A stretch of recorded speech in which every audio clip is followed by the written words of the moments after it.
and welcome to Nursing News You Can Use. I'm Tina Baxter and I'm your host. Today we are here on Wednesday, April the 17th, 2024 with your nursing news and all things nursing, all things business. I want to welcome you to those of you that are on our YouTube channel and those that are following us on Facebook. Thanks for tuning in. Let's get started with our first affirmation for the day. I moved from poverty thinking to prosperity thinking, and my finances reflect this change. I moved from poverty thinking to prosperity thinking, and my finances reflect this change. This is coming from the Louise Hay calendar. So I wanted to take this opportunity to make a few brief announcements because I know that some of you come in the very beginning and you watch the replay and you want to know what's happening. And so there's a lot of great things that are happening. So coming up on the 25th, I do still have tickets for those of you that are in the Anderson area for the Anderson-Madison County Black Chamber of Commerce business and corporate luncheon. So those tickets are $35. I do have those tickets available should you wish to attend. Please see me because we do have tickets available for that event. Also, the Black Nurses Association will be having an event coming up in June. So I just want to kind of put that into your mind to think about the Black Nurses Association and what's happening. But we are planning also to attend the play that's coming. And so Cultured Urban Winery is sponsoring another play this year. And it happens to be a play. It's a love story about an interracial couple. And it will be at the Anderson City Building in the auditorium. And you get tickets available on Eventbrite. So I'll be happy to post that in the comments. But I'm just encouraging people to attend those great events. And the Black Nurses is a sponsor of that as well. We've taken out an ad for them. So we just want to make sure that we do everything we can to support those great community events that are happening. So there's a lot of events happening. I know it's starting to be summer season. We're getting closer to the summer. It's spring. There's a lot of spring and summer events that happen. So as these community events happen, please let me know about those so that I can promote them. And as always, I do want to say that we have our CPR classes, TB classes coming on, CNA classes at Baxter Professional Services Health Education. So join us for those classes at our Baxter Professional Services Health Education.com. You can sign up for those classes as well. So I want to let you know that that's available. And of course, you'll be hearing from us about the Nurse Shark Academy and our upcoming 3-day challenge at the beginning of May. So I am looking for a couple of dates. So I'm going to say just kind of keep an eye out and tune in because we're going to be doing some pre-challenge workshops. I think I'm going to do something just for some folks that want to come in and get ready and get ramped up for our challenge during Nurses Week next month. And there'll be a couple of other events that'll be coming in May. So just a full disclosure, those of you that watch the Nurse Shark Academy show, we will be having an episode coming out. I have been out sick this week, so I didn't get a chance to edit videos this week like I had planned to. And so I'll be getting the podcast ready for that. Hopefully this week, and also the blog, because again, I'm being out ill. So I'm just grateful to be back and ready to have the show. So there is a lot of news to cover. So I just want to get started on our very first story of the day. Here we go. All right. This is coming from the, I believe it's the Atlanta Journal. And it says nurses are still eating their young, 7,887 RNs on why they left their jobs. So this is similar to the article that we read last week, but I just wanted to highlight some additional things. So retirement, burnout, emotional exhaustion, insufficient staffing. You know, same stuff we talk about every week, right? These are the top reasons 7,887 registered nurses said they left their jobs from 2018 to 2021. And they are far from alone.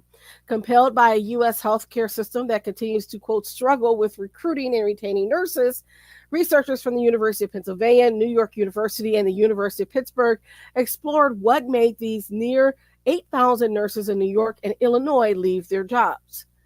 Excuse me.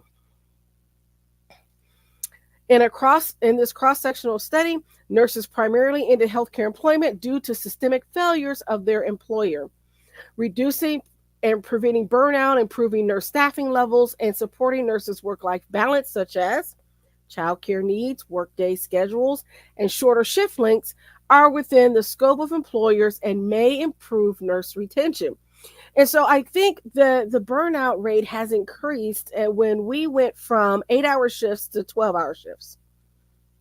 I think that really caused a lot more burnout for nurses because when you think about it, okay, you're working a 12-hour shift. Sometimes you don't get out on time, so it's really a 16-hour shift. Then you're working usually 3 12s in a row and maybe have 4 days off. But how many times do you pick up on those extra days? And maybe you can pick up for a couple of hours or something, but more than likely once you set foot in that unit, you're not leaving until you give a full shift. And so this is what's happening. This was when I started as an RN. I remember moving from that 8 hours, because I was 3 to 11, moving to 7P to 7A. And it was touted as this would be great because you have more time off, et cetera, et cetera. But what they didn't tell you was that they would mandate you to stay over 4 hours. So I'd work 16-hour days. And I worked 3 16-hour days back to back in a row because I was on call, and then I was drafted, and then I was on call again. And so I say that to say there's we know why there's burnout because we looked at the numbers and we thought, okay, well, if we can get by with fewer nurses, we can save money because now we're working them 12-hour shifts and we don't need as many nurses every day, et cetera, et cetera. And so that's where we got into this problem. And so there were studies years ago where they were looking at medical residents and how long they were on call and on shift and stayed at the hospital, et cetera, and the rates of mistakes that they made when they were tired. They did similar studies with nurses. And the more you go over 8 hours, the increased risk then of mistakes. So we know these things, but yet we have not responded to the data that's out there. And that is a big problem. So it goes on to say that a March 2023 International Council of Nurses reported that 13 million nurses will need to be replaced worldwide over the coming years. In 2019, the global nursing shortage hit 30.6. Excuse me, sorry. I lost whenever I move the mouse, sometimes I lose 30.6%. There we go. And it says, according to the study, in the 2027, about 20% of America's nurses are expected to leave the healthcare system. So they looked at some of the reasons for nurses who were employed in a non-healthcare job, not currently employed or retired. The top contributing factors for leaving healthcare employment were planned retirement, 39% of their nurses, burnout, 26%, insufficient staffing, 21%, and family obligations at 18%. The horizontal violence and bullying was obscene, a registered nurse under 30 years old who left a hospital position said in her survey. Nurses are still eating their young, and there's a lot of poor leadership and workplace prejudice against minorities. In 2021, and it's 2021, and we were still suffering to create a positive work environment. It's so sad and unimpressive as a young new graduate nurse. And I have to say that these are issues that have been brought up. And when we get to our next story, we'll see that played out in real action. So let's move on to the next story.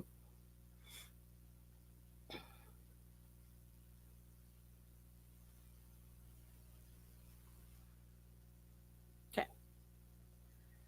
So this comes from WSB TV2 in Atlanta.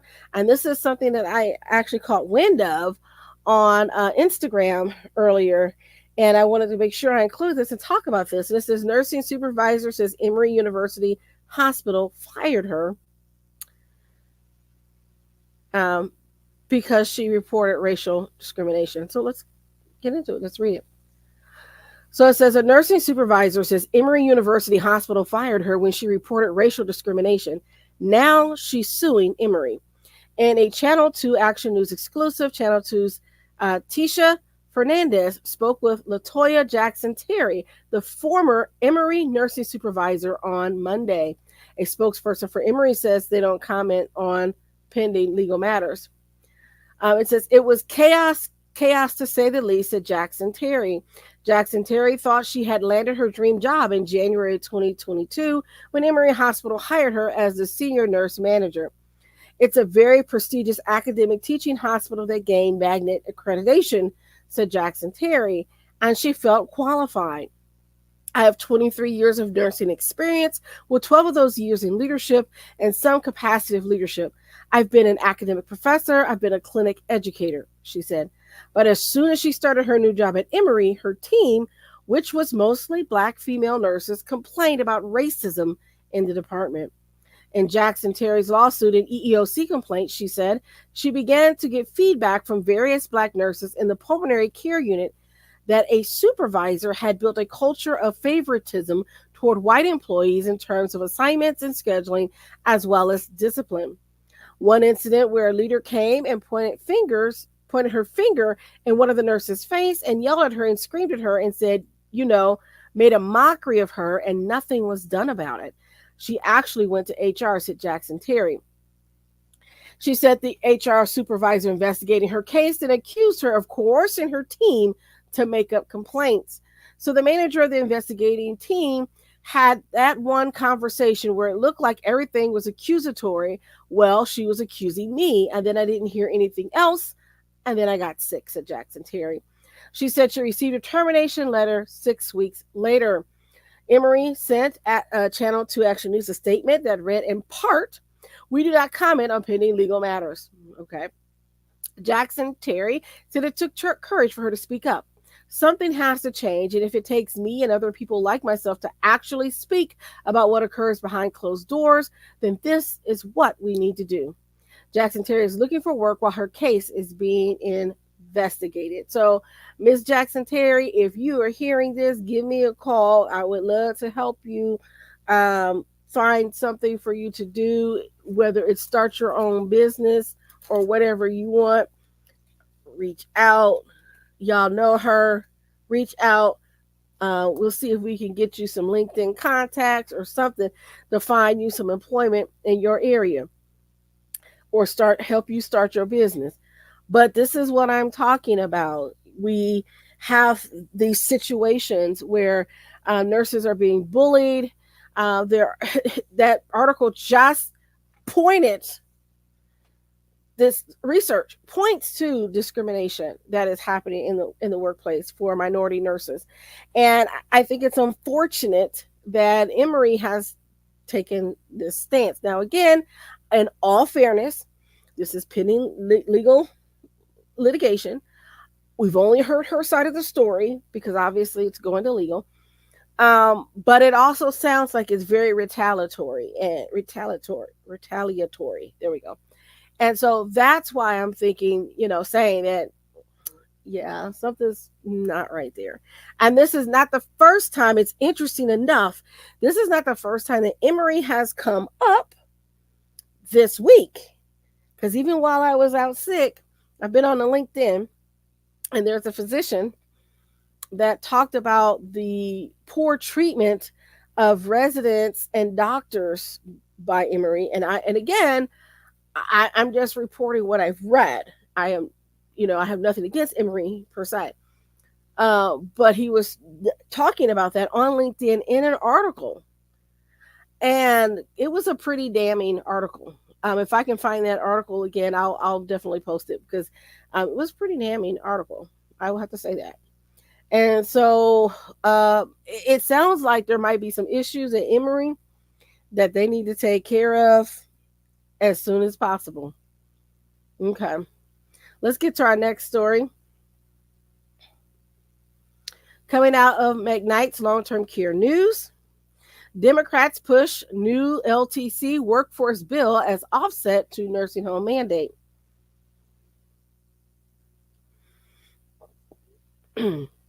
Key Democratic leaders Tuesday positioned new long term care workforce legislation as a way to support nursing homes when a first ever staffing mandate is finalized.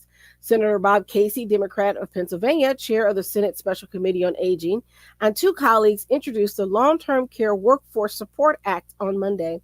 It aims to increase the number of direct care professionals, provide new pathways to enter the LTC workforce, improve pay, and identify effective recruitment and training strategies. During a related hearing Tuesday morning, Casey drew attention to understaffing in nursing homes in particular. He called out testimony for Jasmine Travers, a PhD RN assistant professor at NYU's Rory Myers College of Nursing, who reported that understaffing has been linked to increased falls, more emergency department visits, and inappropriate medication use in skilled nursing facilities. Casey says, I think it's pretty clear that we've got a problem with understaffing. I'd be the first one to say, with a new policy that addresses minimum staffing, we also should provide the support that folks need to have that staff in place.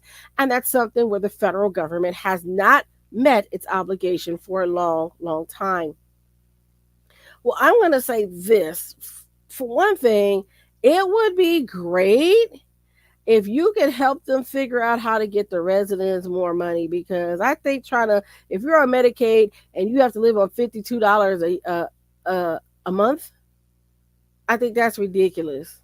That's all they get. That's all the money that they get. They can't even buy, anything really.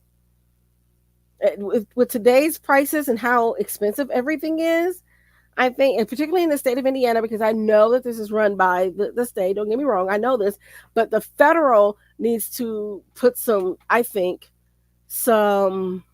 standards in place so that they could raise it. But yeah, I think they need to be paying more money. I think they should get at least $100 so they can have some quality of life. And maybe they can, decide if they want to go out on an outing and eat dinner, because my husband and I went out to dinner and it's $60. And now they're talking about raising tipping to 30%. It's insane. And so this is why I'm saying that we really need to look at how we're keeping these laws in place and mandating these things, because we're not keeping up with the times. But anyway, I'll go on with the story.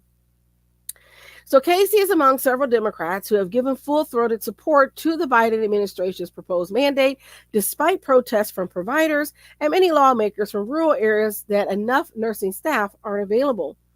While existing bills in both houses of Congress would block the mandate, citing concerns about patient access to skilled nursing care, other lawmakers have already turned their attention to building a pipeline of nursing home workers. The Nursing Home Workforce Support and Expansion Act would provide $400 million annually in workforce grants to help states improve pay, benefits, education, and retention for nursing home workers. That bill, introduced last week, has the support of the nation's two largest nursing home advocacy organizations. So do other bills that create nursing home-specific supports, such as legislation that would give temporary nurse aides working in nursing homes 24 months to become certified nursing assistants. Do you need 2 years to do that? I don't think they need 2 years, but okay. Sorry, this is coming from an instructor. I'm like, if it takes you 2 years to pass that test, you need to be retrained all over again. Just saying. Anyway, I'm going on. A bill that would limit lockouts that prevent some nursing homes from training their own staff. Okay, so that also becomes a problem because sometimes the reason why they're locked out or blocked is because they've had too many infractions and tags from the state. So I'm not exactly sure what that means. And so that bears further research. And a proposal that allows for the recapture of unused visas from previous fiscal years to assign to nurses, doctors, and their families. Cliff Porter, Senior Vice President of Government Relations for the American Healthcare Association, National Center for Assisted Living, said Tuesday that it is critical for the federal government to support the entire long term care profession rather than exacerbate the growing caregiver shortage and limit access to care for our seniors and individuals with disabilities. We need programs and resources to fix this labor crisis, not unfunded requirements and regulations. So there's more to this story, but we don't have time to read all of the story. But if you want to read it, head on over to McKnight's Long-Term Care News to pick that up.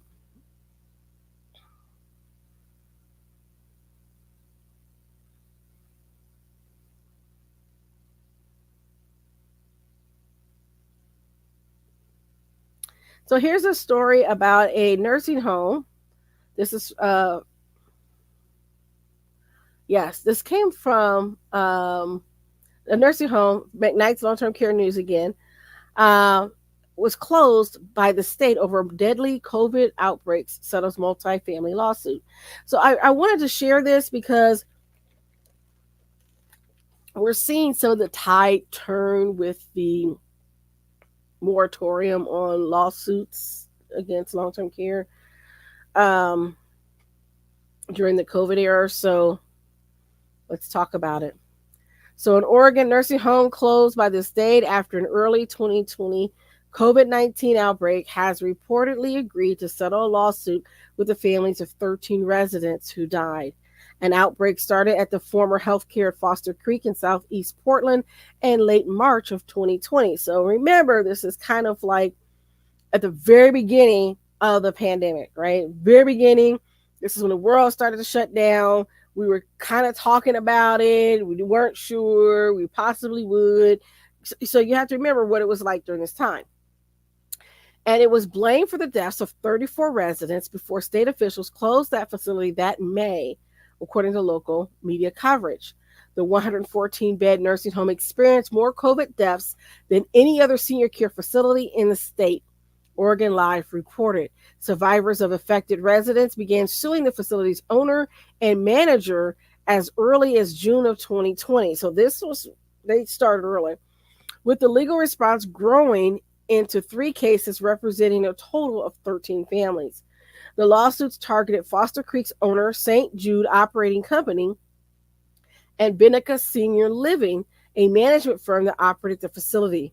Oregon Live reported Friday that the proposed settlement, which must still be finalized by a probate court, would include all plaintiffs and both defendants. Terms of the confidential settlement were not disclosed. Benica Senior Living did not immediately comment on the reported settlement. So they go on to say that it's unclear what details led to the settlement, but Benica and St. Jude likely found themselves in a situation increasingly common 4 years after COVID first struck the U.S. It's been 4 years, goodness gracious. Given the passage of so much time, jurors may be less likely to remember exactly how little was known about COVID and how it spread, or to understand or empathize with how under-resourced nursing homes were as the nation's healthcare infrastructure initially focused on the acute care crisis, which is true. And I remember early in COVID, all the hospitals got all the PPE and all the resources, which they needed, right? But it left long-term care out. And so I had a lot of long-term care DONs reaching out to me during this time and saying, hey, do you know where you get hand sanitizer? Hey, do you know where we can find masks and gloves and just basic stuff? Because everything was given to the hospitals and there was very little for long-term care. So it was weeks before they got some of their shipments in. And then with the COVID testing, again, everything went towards the hospital and long-term care kind of came later. A spokeswoman for Benica, maybe it's Benicia. Maybe it's Benicia. Okay. Benicia told local media that Foster Creek had prepared for COVID with an infection control plan, but its supplies of personal protective gear quickly dwindled. That's what I just said.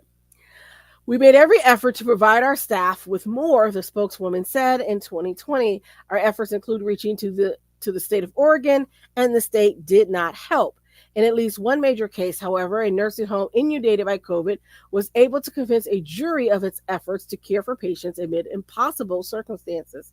Life Care Centers of America was found not liable last year for the deaths of two residents at its Kirkland facility, the site of the nation's first COVID outbreak. The plaintiffs had argued that the facility should have updated isolation protocols as early as late February, weeks ahead of when federal regulators issue guidance on COVID infection prevention.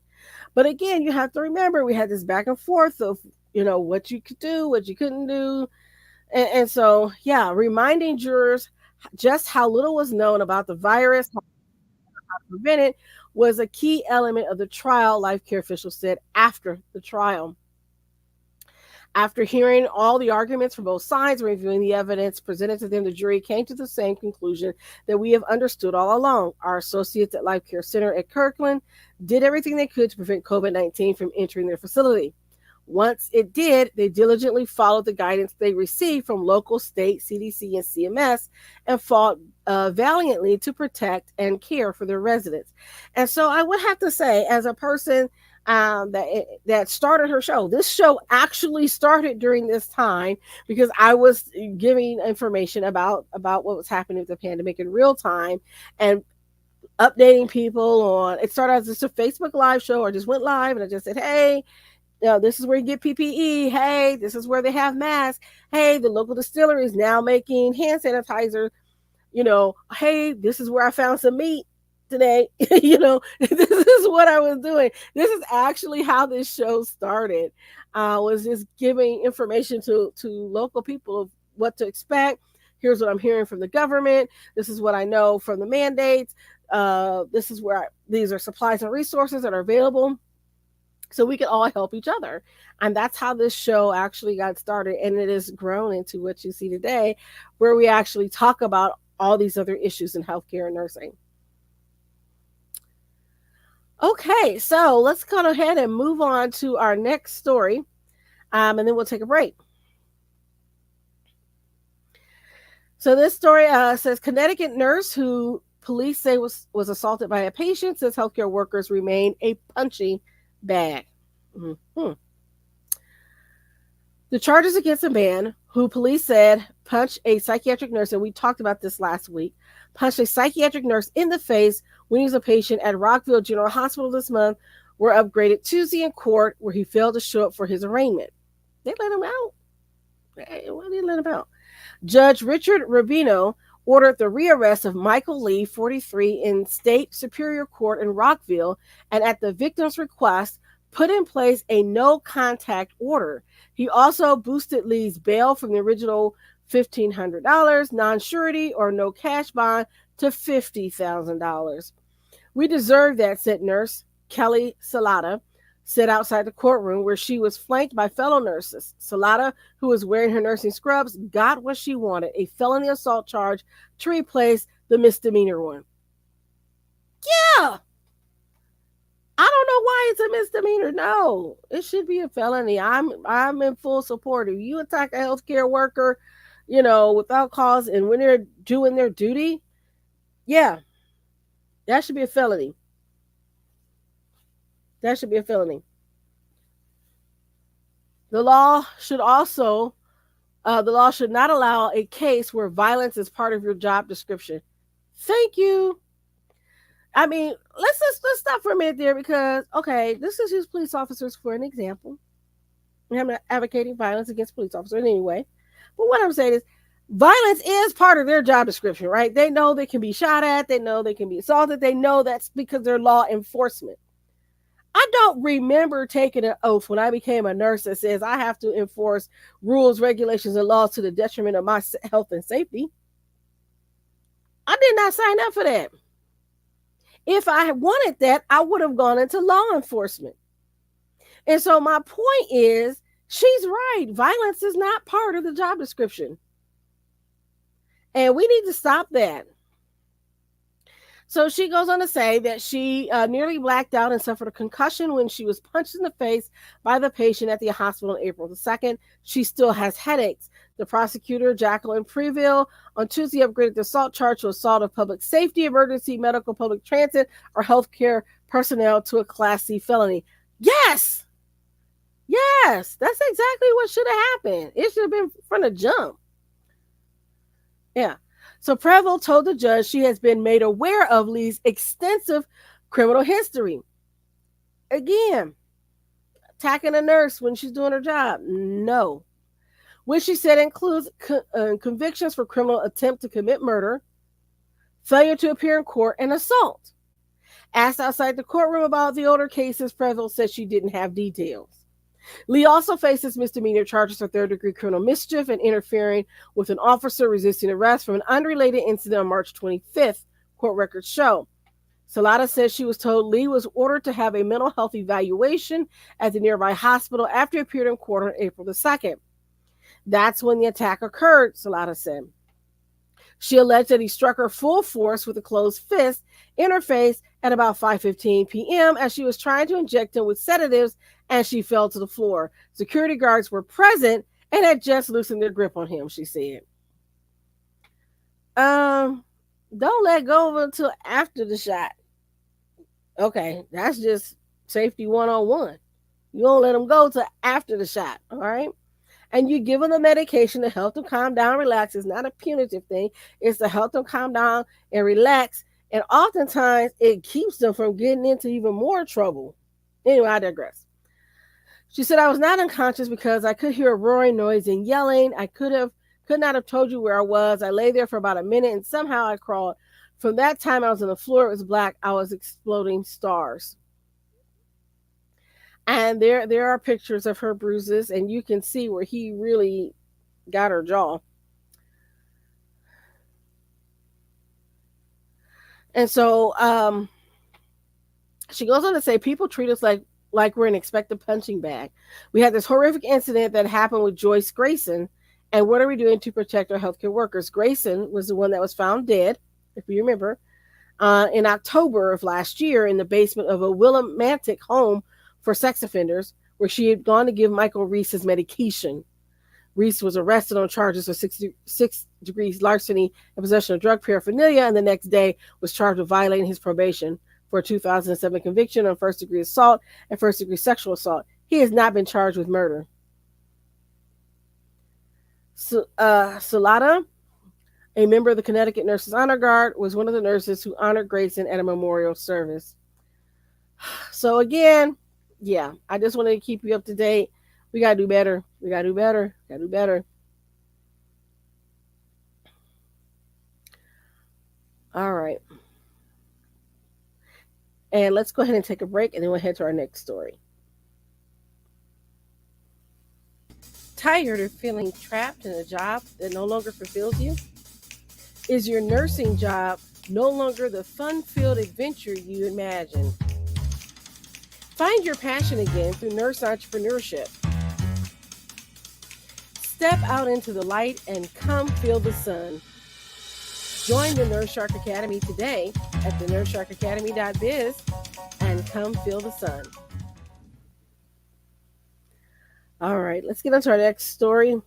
It says, nursing home fights for the right to end temporary bonuses, avoiding a 369K payout. All right, this is again from Ignite's Long-Term Care News.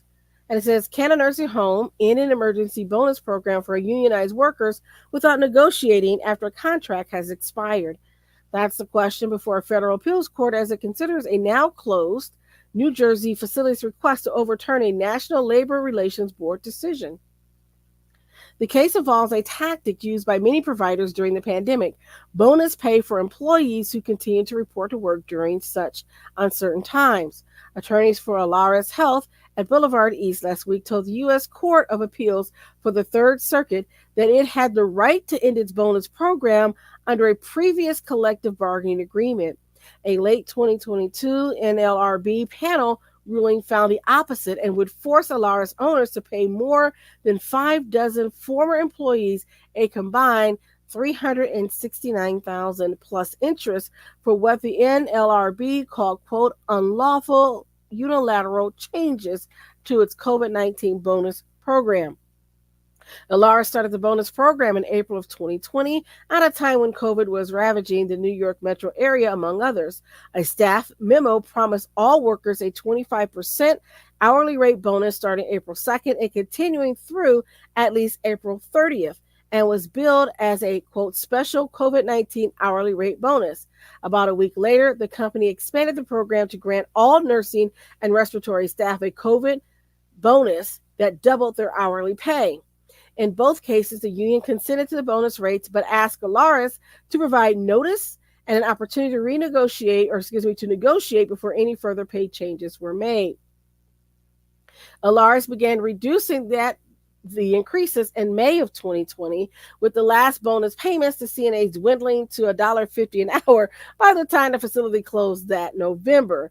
The company, which still operates 8 facilities in New Jersey, according to Compare, argued that it had the right to both implement the bonuses and end them without bargaining, because that had been a condition of the previous collective bargaining agreement. That agreement had expired, leaving the bonus rights intact as a status quo, the provider argued. Wage adjustments, however, would have had to have been negotiated under the previous contract.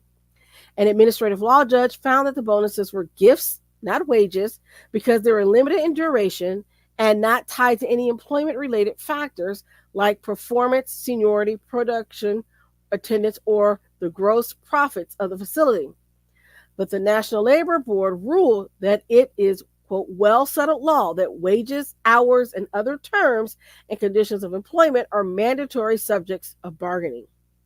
In May, Alaris asked the Third Circuit to review that decision. The NLRB, days later, asked the court to enforce its prior ruling.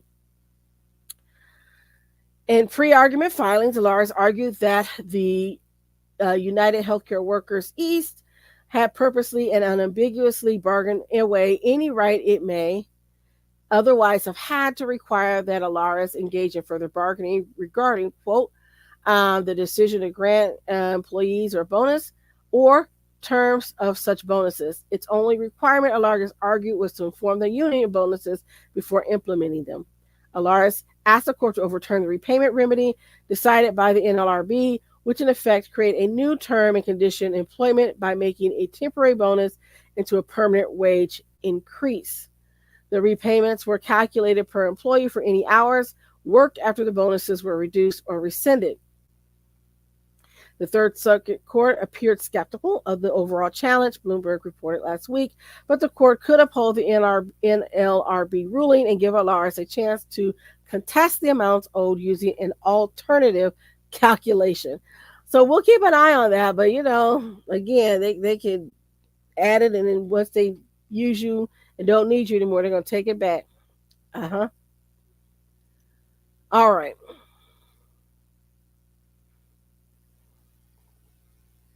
Here's our next story. This is coming from Yahoo News. PE owned, that's public equity owned healthcare, saw bankruptcy surge as a playbook failed.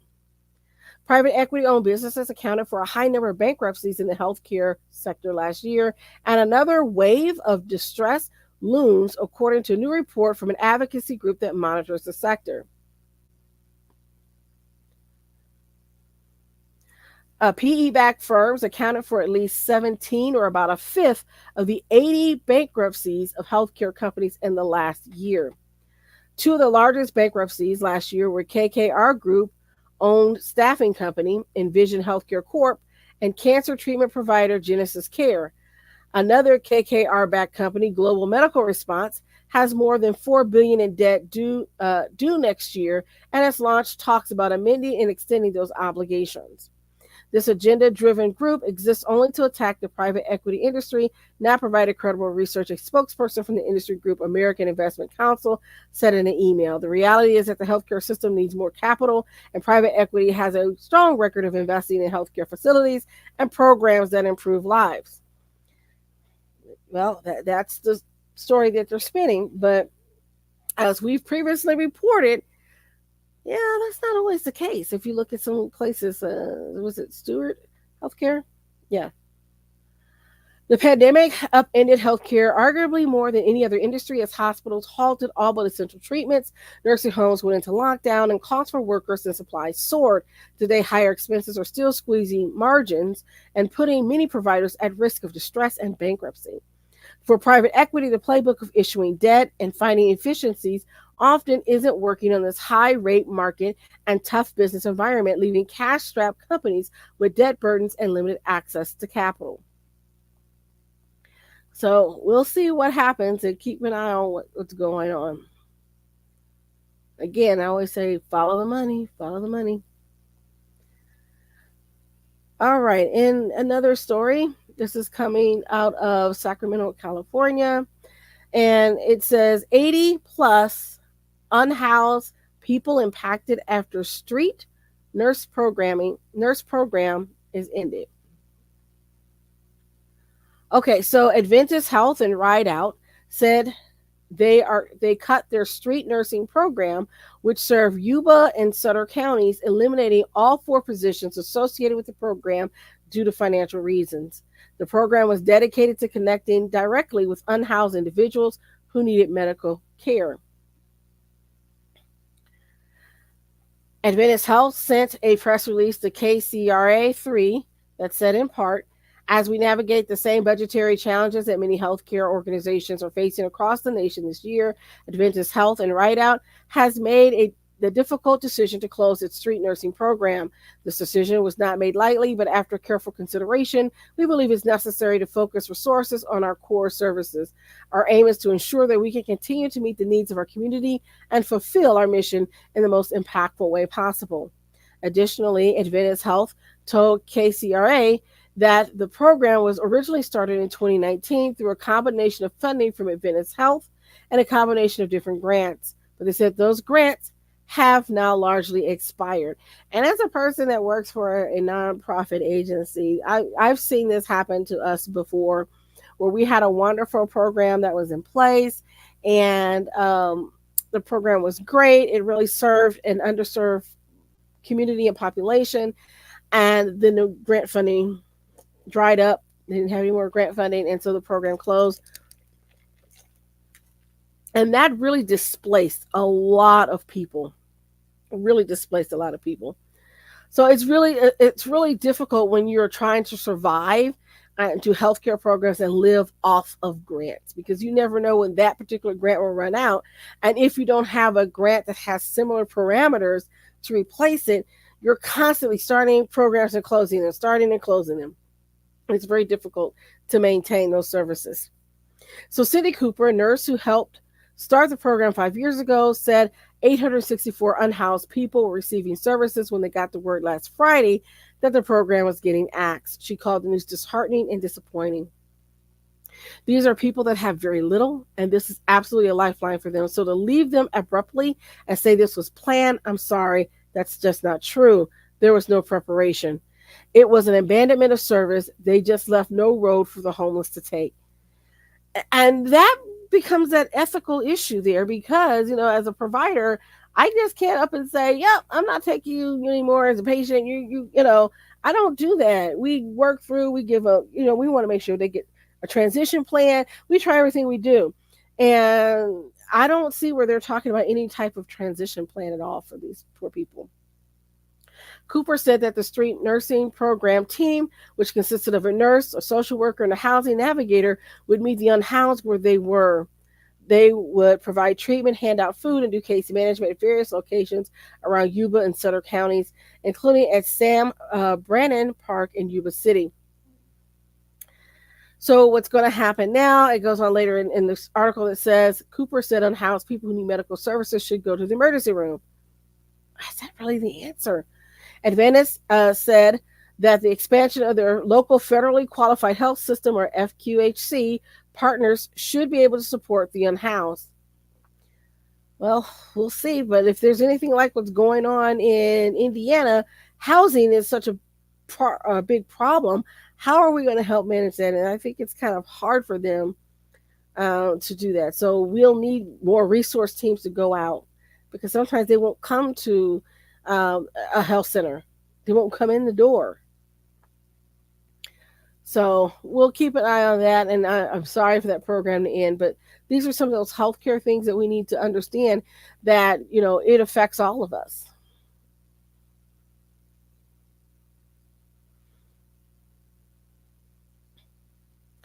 Okay, yes, I do want to talk about this. This is more about what's happening with the Change Healthcare and United Health. It says Change Healthcare cyber attack costed $872 million. I think it probably costs a lot more, but this is what they're saying. So, a cyber attack earlier this year against United Health Group subsidiary proved costly for one of the nation's largest employers. The health insurance giant on Tuesday noted the 872 million in unfavorable cyber attack effects in its report of the first quarter operations earning. Those unfavorable effects refer to the February 21st cyber attack on Change Healthcare, which shut down operations at hospitals and pharmacies for more than a week. The 872 million includes the Change Healthcare business disruption impacts and excludes the cyber attack direct response costs, which likely excludes any amount United Healthcare may have paid to hackers in ransom.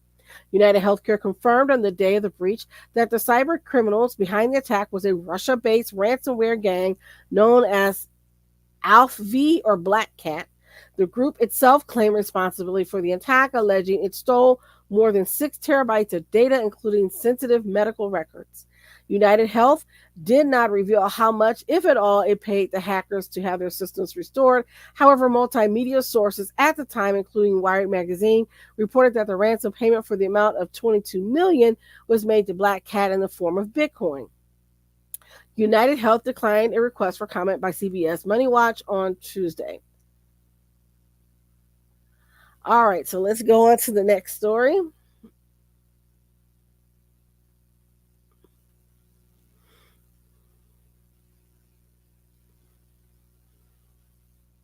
All right, let's go to this story. And I want to, then we'll go take a break and then we'll get into our nurses that made a difference. Okay. U.S. nurses air worries about workforce shortages in America. This is coming from Nursing Times. Burnout, pay, and abuse from patients are among the reasons thousands of nurses in the U.S. want to leave their jobs, a new report has suggested. The findings come from the recently published State of Nursing 2024 report, which was compiled by Incredible Health, a U.S. based healthcare career website. The report presented the results of 3,300 registered nurses across the country and data analyzed from around 1 million nurses who sought jobs via the organization. With concerns from nurses aired over staffing, pay, burnout, mental health, redeployment, artificial intelligence, and abuse towards staff, the concerns of nurses in the U.S. mirror many of those in the U.K., which is why I'm reporting on this story, because I want you to know that, again, this is not an isolated phenomenon in the U.S. The vast majority, or 88% of the surveyed U.S. nurses, felt that the nursing shortages were negatively impacting on patient care, and almost half, or 48%, thought the problem was getting worse.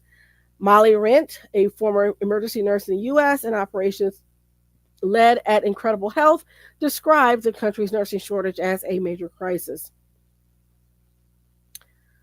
She goes on to say the nursing shortage is a major crisis plaguing hospitals across the country, with nearly a third of nurses considering leaving the profession after the pandemic exacerbated their feelings of overwhelm and fatigue. She highlighted that last June, Incredible Health's 2023 Healthcare Executive Report had found that 94% of senior managers in the U.S. healthcare system described the nursing shortage as critical. And so, again, I'm saying this because there are similar things that are happening in other parts of the world. So it says, like the UK, pay among U.S. nurses was found to be a driver of attrition. The survey found that 64% of nurses felt that they were not fairly compensated for their work, with 3/4 feeling that they could just about meet basic needs with little to nothing left over for extras. Here, I hear that one. Just short of half, 43% of nurses who told the survey they plan to leave cited pay and benefits as their primary motivations. And so it's been picked up. This story has been picked up across the world. And so I wanted to share that as well. All right, let's get to our, let's take a break and then we'll get to our last stories. Nurses, are you ready for more? My mission is for you to own your seat at the table of nurse entrepreneurship, gaining confidence, skills, and the freedom to live your life on your own terms. Assisting you in achieving your goals through tailored advice, continuous learning, and a collaborative approach is at the heart of everything I do.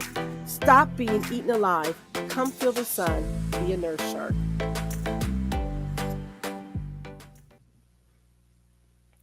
All right, let's talk about our nurses making a difference because I always like to end on a happier note. Okay. So this and one story, local nurses to be honored at the 13th annual nursing gala. And so I thought, why not? So this is coming out of Arizona. This is Yuma, Arizona, and it says local healthcare providers will be recognized next month in Yuma. The National Association of Hispanic Nurses, Yuma chapter, will have its 13th annual nursing gala. There are more than 100 nominees in 5 categories, and there will be food and prizes. Local businesses still have time to support the event, so if you're watching from Arizona in the Yuma area, please reach out and help them. It says last year they had 51 nominees for 5 different categories for awards. Out of those 5 categories, one is chosen to be the Nurse of the Year. Last year we had 51 nominees. This year we have 113 nominees. Said Loki Ahoyo, president of the Arizona Nurse Association, Chapter 7 of Yuma. So the gala will be on May the 9th, and if you want more information, certainly reach out to me and I can give you the article to find the information. But congratulations to those nurses. I think that's great and wonderful. And I do wish we had more celebrations like that here. Last year we had the Black and Peace celebration. That was awesome, and that was provided by a local entrepreneur in town. That wasn't even provided by a nursing organization. That was somebody in the community that wanted to recognize nurses. So I think we should do more. I really do think we need to do more. Okay. And then I found this particular story very heartwarming. And this is about a local nurse, not here, but local in the U.S. I mean, this is coming from Baltimore, out of Maryland. Excuse me, out of Kentucky. I apologize. And it says, when a nurse noticed a patient didn't have proper footwear to deal with cold weather, she doesn't hesitate to take off her own new pair of shoes and give them to the person. Many might say the nurse went above and beyond the call of duty, but dedication to profession with a passion for caring for others. Lou Colon told WFIE she was just doing her job. Okay. It kind of reiterated that I'm in the right place and the right profession. It all happened on a cold winter's day in February after Colin started her shift in the endoscopy unit at Baptist Health Deaconess Madisonville in Madisonville, Kentucky. I came across this patient who I noticed that they had holes in their shoes and I had seen them before. We had taken care of them before and they had been wearing the same pair of shoes then. Temperatures outside were freezing with ice on the ground. Colin worried about the patient's safety. The laces were all shredded and the soles were torn up. You can see through the signs. Bothered by the situation, Colin popped off her shoes, which she had just purchased for herself. Something was just nudging me. I heard a voice say, "Hey, take off your shoes." She said it was really cold, and while she knew she didn't have another pair of shoes at work, she didn't care. I just got some of those patient socks that have the non-slip grips, and sock, and I thought, oh, that will get me to the car. Colin, who had been a nurse for 6 years, takes her profession seriously. The nurse's creed says that we will take care of those that are devoted to our care. That's part of our profession, to seek and look and pay attention to the welfare of these patients and to meet the needs that we can while they're in our care. The nurse's good work didn't go unnoticed. After hearing of her act of kindness, the makers of the shoes sent her a voucher for any pair of shoes she wanted to replace the pair of shoes she gave away. And so I think that was wonderful. And again, that's a great job and nurse making a difference. I think that's awesome. And then lastly, I have one more nurse making a difference story.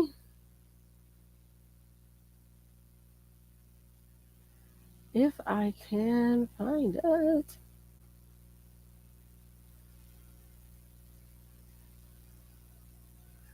Okay. Ah, here it is. Oops.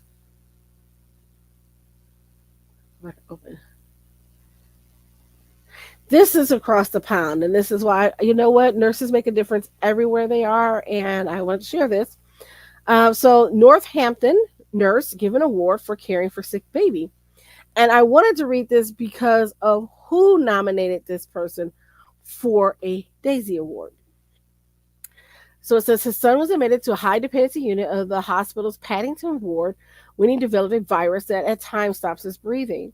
He nominated Mr. Hilton for a Daisy Award, which recognizes nurses and midwives for making a difference that patients will never forget. Mr. Friedel said as a medical professional himself, he found that it was hard to stand on the sidelines and keep his emotions in check. Stewart was brilliant throughout, he explained. Not only did he help care for my son and he gave support to my wife and ensured as a non-medical professional that she understood what was going on, but he also recognized when I started to struggle. At this point, he took me aside and gave me the time, support, and comfort that I needed.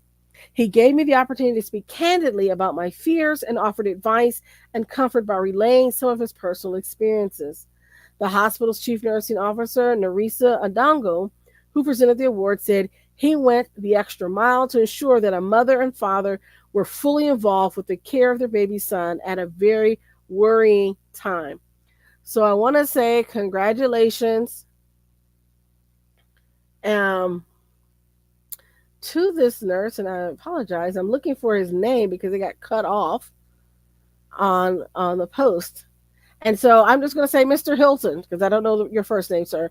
Congratulations on being a nurse making a difference. But what I liked is that the patient took time to send the kudos. And so I want to say not all of our patients are terrible. Not all the time we have negative interactions. We have such great positive interactions with our patients. And I want us to remember that and carry that with us every day. All right, so that ends all of our news segment. I want to thank you for tuning in this week for our show. I don't count it lightly that you're here and you're watching, and I get some love from you all. And those of you that are watching on YouTube, I just want to remind you, hey, like and subscribe and share that. Share this content because I think we need to know what's happening in healthcare as nurses. We need to figure out what's happening and be privy to where we can make a difference. And I'm encouraging you to do that. If you haven't watched the podcast, join us on the Nurse Shark Academy show where I do interview nurse business owners and nurse leaders, and we talk about things in healthcare, but we also get to hear about their story and learn about what great things nurses are doing to make a difference every day in their lives and in their profession. All right, that's it for us. Thank you for joining us. Have a great rest of your week, and we'll see you next week on Nursing News You Can Use.